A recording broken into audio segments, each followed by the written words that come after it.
Indiana Jones and the Great Circle. I genuinely really like this game, which works out because it's the only brand new title I've played all year, unless you count a DLC for Starfield. Now, if you told me a few years ago about a first-person Indiana Jones game, developed under the watchful eye of Todd Howard, I don't reckon I would have been all that convinced. And frankly, I wasn't. It came across as a peculiar choice for Indiana Jones, but you know what, so does being published by Bethesda Softworks if we're being entirely honest. However, having completed a first playthrough, I'm sold.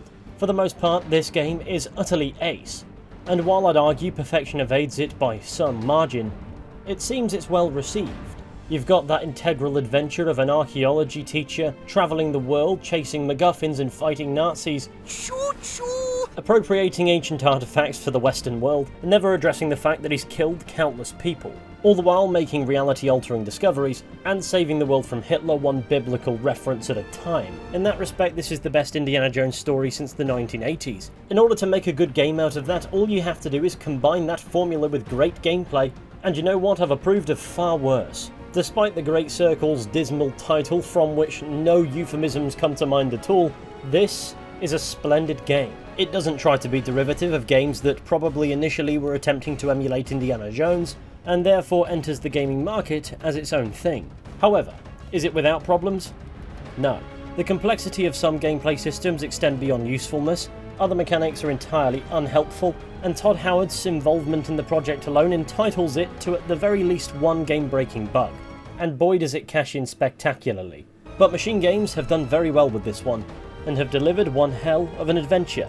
And this video, of course, will serve as my review. So grab yourselves a brew, perhaps even a biscuit, as we dive into Indiana Jones and the Great Circle.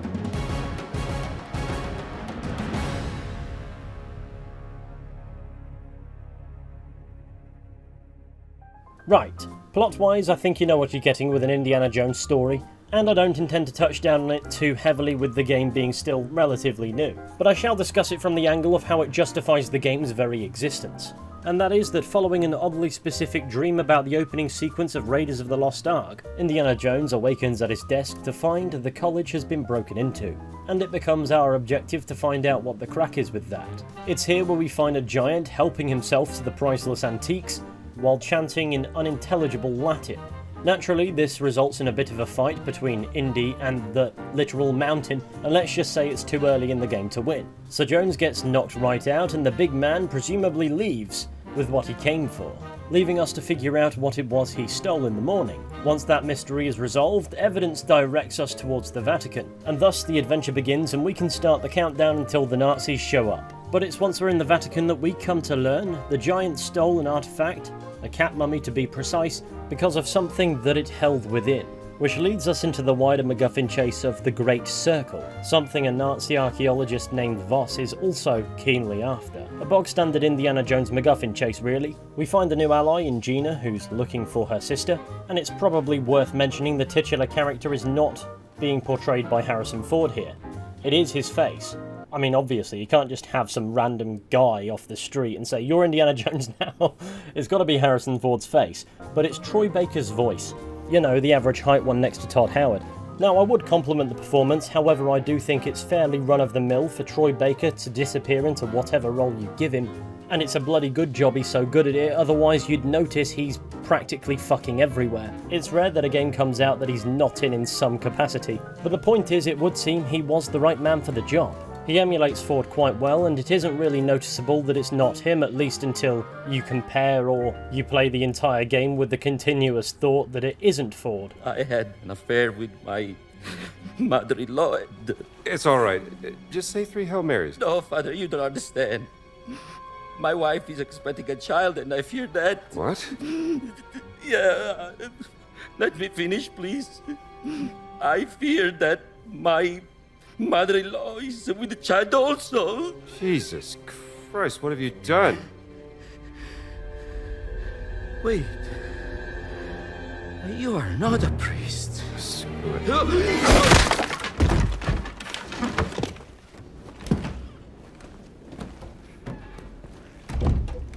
Sorry, pal, but you kind of deserved it. Now I doubt the voices are 100% identical, but I'd say the emulation is rather solid. In fact, Harrison Ford even bussed onto the stage at the Game Awards this year to compliment Troy Baker's performance, though it must be said it's unclear whether or not his briefing for this appearance occurred at gunpoint. Why did they introduce him like he's the chaser though? Away from that, this adventure takes us to various locations around the world, from the Vatican City to Egypt, and a brief but tense excursion in Shanghai to a crashed ship atop a mountain in the Himalayas. Can't park there, mate. The makings of an exotic adventure that most certainly is, and the game certainly delivers in making these environments feel unique and interesting. And of course there's plenty to explore in each and every one of this game's many fascinating locations, meaning if you're so inclined to indulge in side stuff, you'll almost certainly find something interesting. Now, I don't want to spoil too much story for those who might be using this video as a buying guide, as we're in that phase. However, if that is you, I must say you are very brave. But to summarise my thoughts on the story, to compare it to the Disney diarrhea that was the Dial of Destiny, the difference is rather night and day. But what I'd really like to talk about in this video is this game's gameplay, because it really isn't at all what I would have thought would work for Indiana Jones. On that front, I was rather pleasantly surprised. Like I said, I didn't think first person was the move, but now I kind of understand it. I mean, it does at first seem like a bit of a hindrance for the product. After all, Indiana Jones is a very recognisable character, and this decision means we'll spend most of the game not really looking at him, not really seeing him. Instead though, what we get to see is what he sees. Not so much that we can feel like Indiana Jones, otherwise we wouldn't be having an out-of-body experience every time we climb something, or indeed enter a cutscene. It's done so we get this grounded view of the exploration, and make these fascinating discoveries through the eyes of somebody who clearly loves it. This grounds you and puts you in a much more up-close and personal scenario with the things being investigated, whether they be artifacts or puzzles. In these events, it arguably helps you think like a seasoned archaeologist with a funny habit for activating ancient tombs, magical self-destruct sequences, and of course the many third-person animations, cutscenes and interactions kills any argument of hindrance straight away. There's also a case to be made for machine games playing to their strengths. After all, first-person games really do appear to be their sort of thing. But away from all of that, I really now think it does suit the kind of gameplay that Indiana Jones and the Great Circle possesses. Granted, that is the kind of creative decision that you would build your gameplay around. Away from the puzzles and the jonesing, I'd say the Great Circle is best treated as a stealth game. I've seen it compared to Dishonored a lot online, and while I'd actually disagree with that, at surface level I can understand why. Your best bet is to go around sneaking, and pick off your foes one by one, if at all, with any open confrontations being a proper uphill battle. Though not necessarily impossible, the game just clearly wants to discourage you from doing that, so you'd certainly be making your life more difficult trying. There are moments where fighting isn't avoidable, but we'll come to those instances in a moment. There are of course immersive sim elements that allow you to tackle objectives in a plethora of ways, that aren't binary pathways you can pivot on at a moment's notice. It's just within reason, and stealth tends to be the only real viable option in most scenarios. The simplest approaches being to sneak past guards or to pick them off one by one using whatever bludgeoning instrument you have to hand. There's always loads of things laying around, so you can use regular household instruments as weapons, and they do tend to break fairly quickly when used. The durability of every object is quite low, and frankly this can be viewed as a bit of a sin. You see, for most things, if it isn't intended to be clobbering people on the head, you'd understand that using it for that purpose might break it and render it useless.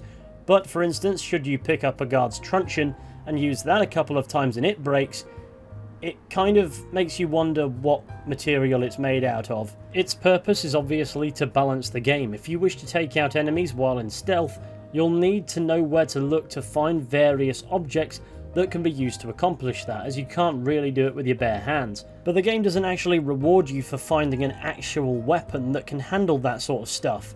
It just breaks too. No advantage comes from using a weapon that's intended to be one. I mean, they might be slightly more durable, but they still break after a couple of uses, which means you may as well use one-time use brooms and frying pans, and while this is just game logic stepping in to keep things balanced, it does come at the expense of actual logic. That being said, this is Indiana Jones. It is a bloody good job then that the game's fun stems from using esoteric miscellaneous items as weapons of blunt force trauma. After all, you can't sit there and tell me you've never wanted to starving artist a man to death with a guitar.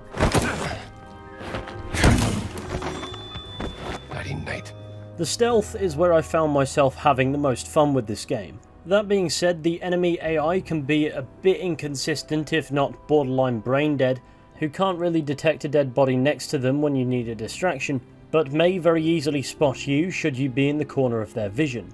So surveying an environment you intend to stealth through can come down to luck a few times, because if you can see your enemies, chances are good they might be able to see you too. In most, but not all environments, this is a non-issue, mind you. As being an inconsistency, these frustrating scenarios only crop up so often. And to give yourself further advantages, there are scenarios where a disguise will allow you to avoid combat, or indeed the need to hide altogether. However, the disguise is not foolproof and you may be detected if you carry out suspicious acts, and there is an archetype that will slowly detect you if you linger too long, which is rather run-of-the-mill.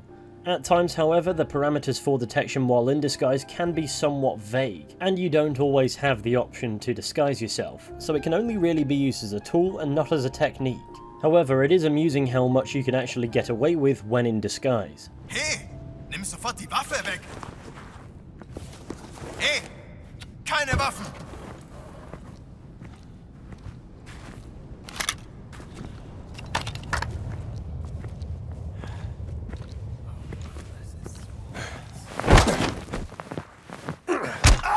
Like I said, the enemy AI is not the smartest. Being Indiana Jones, however, this can and does work to the game's advantage. After all, there's always been a gentle element of slapstick humour to Indiana Jones, and the action of the films was always quite tongue-in-cheek. In the Great Circle, therefore, it would make no sense for the gameplay to take itself entirely seriously, as these more ludicrous scenarios certainly don't feel out of place. Ultimately, the game's stealth systems are very competent indeed, and though it relies a bit on enemy AI being somewhat stupid, it still makes for very fun gaming, and that's the main thing. As for open combat, I'm far less positive about that, but it does have its place.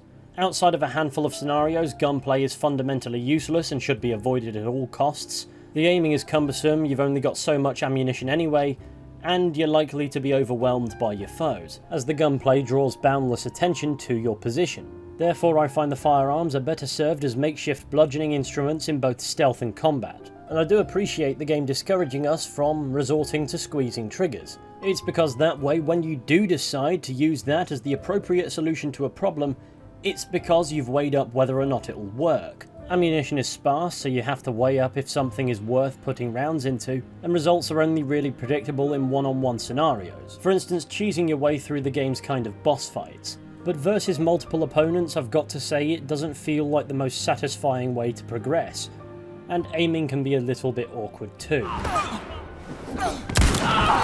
As you can tell, my favourite application of shooting people is the convenient cheese. Hey, fucking diavolo siete! Dr. Jones. I'll deal with him.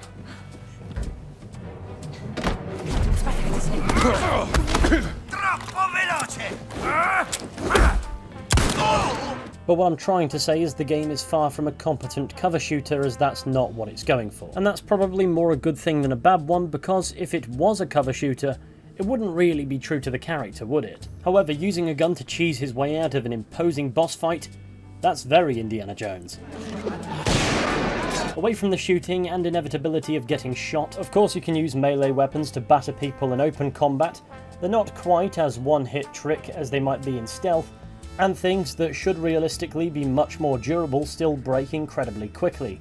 As for fist fighting, that can be quite useful, as you can block and then punch a lot, and which hand you throw depends on which trigger you press. It's perhaps a layer of complication the otherwise block, dodge and hit system doesn't need, as you'll probably just spam one trigger because it's quicker. However, the action does require you to slow down, as your health is incredibly finite, so you'll at the very least want to deploy some technique. You also can't just spam punch people because you have a stamina bar that you can't do anything with if it drains. So it becomes an exercise in managing the amount of punches you deal, the amount of punches you evade or block, and staying on top of your health and stamina. So button mashing is discouraged because it puts the fight against you very quickly. That doesn't necessarily mean the fist fighting is the most interesting gameplay known to man, but you do have to pay attention. But as you get deeper into the game and the enemies start carrying guns more frequently, you'll be grateful that you familiarised yourself with the stealth. There are boss fights of sorts. Well, they're not really boss fights, they're more exhibition fights, emphasised combat moments of narrative significance. They're nothing to write home about, but, you know, they deliver the moments just fine. Though as a bit of a side note, they do require you to manually move on from them, and refusal to do so does yield some rather funny results. For instance, following defeating a big fellow named Locust for the first time, instead of inspecting his wrist to make sure he wasn't dead, I just did nothing, and Gina kept running around lobbing bottles like an unhinged madman. Prendi questo! Over here! Sta a vedere!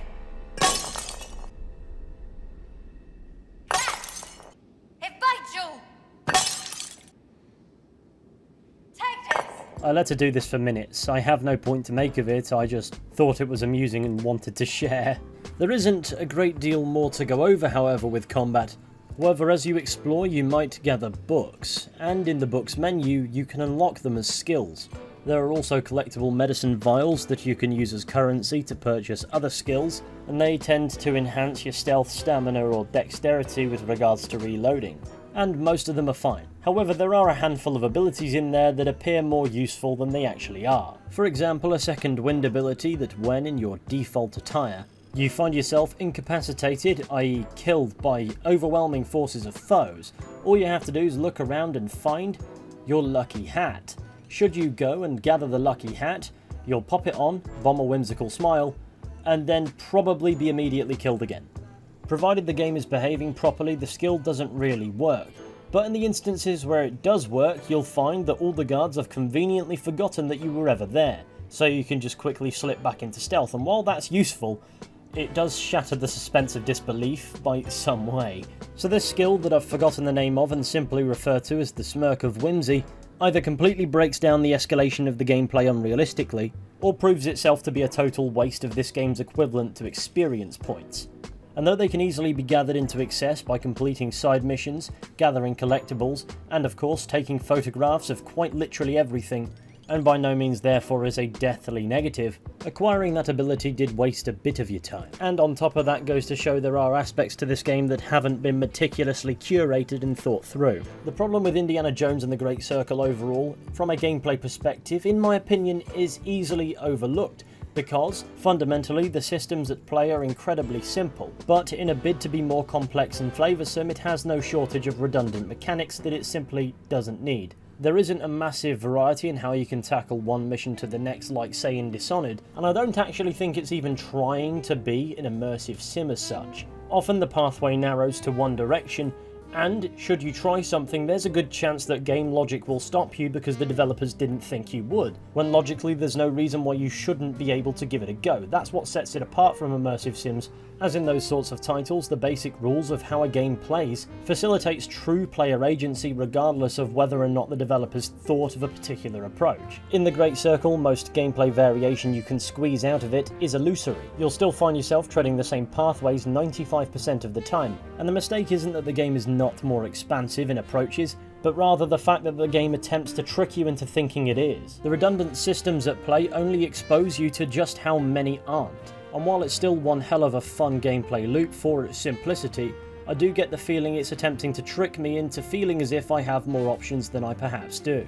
Are there instances where the game opens up a bit and gives you a few paths to complete an objective? In a literal sense, yes. But once you've mastered the basics of how the game plays, there isn't much cause for experimentation, and that is fine because it works nicely. It may have its moments and occasional delusions of grandeur, but the combat and stealth gameplay are both passable. I also realise I've so far failed to mention a series of combat gameplay related functions for the whip, which may be because I never really felt the need to lean into it, but it's there, and that's a positive too. As far as navigation is concerned, the Great Circle is a treat. The game's world spaces are packed with incredible attention to detail and verticality, with secrets, mysteries, puzzles and side content around every turn. The puzzles involved in the main story are fairly straightforward as to not stump you if you just want to do the story. But should you trail off the path, you'll find much more interesting things that might yield collectibles, Easter eggs and the like. And while there's only so many times you can collect identical curious hand-carved stone objects of prehistoric origins and still feel rewarded, often the process of the exploration, of engaging with the side content, proves to be its own reward. The use of first-person gameplay allows for immersive, diegetic delivery of information. We can find documents detailing world events that help embed us in this 1937 world. These small, incredibly detailed spaces do reward you endlessly with Indiana Jones-esque content, especially if you don't rush your way through them. And the bulk of it, though it might enrich the storytelling occurring, isn't really mandatory to understanding what's going on, nor is it necessarily pivotal to progression, which means if you just want to play the story and appreciate the Great Circle for the short game that it is, nothing is stopping you. But the side content is as abundant as it is high quality, and you'd be doing yourself and the game a disservice by not engaging with at least some of it. From very simple interactions in passing, to full-blown missions, mysteries and everything in between, the Great Circle really doesn't lack for providing optional content for those who want more. We get introduced to characters we'd otherwise not meet, and there's enough variety in the many puzzles across the main and side content for it to never get boring. Which is great because being intuitive with puzzles is often where games stump themselves, and an Indiana Jones game really doesn't have the luxury to get such a thing wrong. Now, as auxiliary points that I don't want to make a big thing of, I find item selection on the D-pad to be a bit of a pain in the arse, and that system is where I encountered the on-brand for Todd Howard game-breaking bug. Now, I'm very fortunate in the sense that it only hit me towards the very back of my playthrough, but I looked it up and other people have been experiencing this issue. And that issue is that certain items won't equip, you can't use the whip for some reason, nor can you drop items necessarily either. And this appears to be because that item selection on the D-pad has completely broken down, and the only solution is to reboot the game. However, once it appears once on a save, it appears it will appear like clockwork, and I noticed it crop up time and time again while traipsing around post-finishing the story. The big giveaway is Indy running around with his satchel in his hand, refusing to equip either his camera, his gun, or indeed drop items that you might pick up on the fly. It can be annoying and frustrating, and needs patching out ASAP, because if this starts cropping up midway through a playthrough, your only option is to really roll back your saves, so you pantsed, and that's no real guarantee that it won't happen again. There's also an eating mechanic that allows you to fortify your health. There are donuts in this game, so you can eat the circle if you want, so staying stocked up on food and bandages in your inventory can help you. As far as difficulty is concerned, you have some control over this. You can tweak the action experience from light to moderate, then hard, and if you're feeling really daring, very hard. You all know what that does, you don't need me to insult your intelligence. Independently, you can tweak the adventure experience. Light makes your life a bit easier, but moderate is the intended way to experience the puzzles and the navigation of the game, so that's really the one to go for. And with that, I think I've discussed everything I'd like to talk about with regards to the gameplay, and now I'm simply flicking a light on and off for fun. However, other miscellaneous bits and bats, soundtrack is on point, it is Indiana Jones. Look, I love dogs, but this thing is creeping me the fuck out. Oh yeah, the Nazis have dogs at certain points. I think the German Shepherds, which is cool, but honestly I don't really know. I'm too busy trying not to get ripped to pieces, and there I was thinking gaming was meant to be about escapism. This game of course has some whopper set pieces, you know, of the variety that's quite true to the films, where Jones treats near-death experiences like a Tuesday. This magnifying glass may only show up once, but it really annoys me that it doesn't do anything and only makes the image more blurry.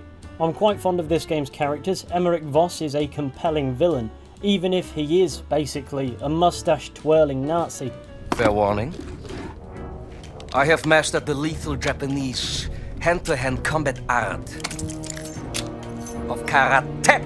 And the game, as expected, far from lax in the humour department.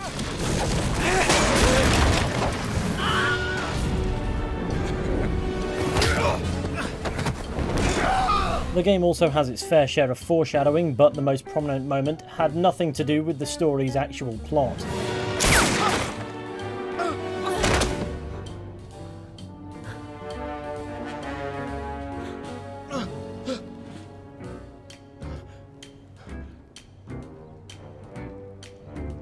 Absolutely splendid. So ultimately, Indiana Jones and the Great Circle, despite its weak title, is a brilliant game. It has its fair share of flaws and is far from perfect, but its integrity and faithfulness to the style of the 1980s movies is there for all to see. It's a simple but functional stealth game with simple but functional combat, and delivers us world spaces filled with intrigue, lore and mystery. Frankly, I was pleasantly surprised by it, being skeptical of the first-person format going in, albeit somewhat still optimistic, and I came away from the experience feeling more than glad that I bothered.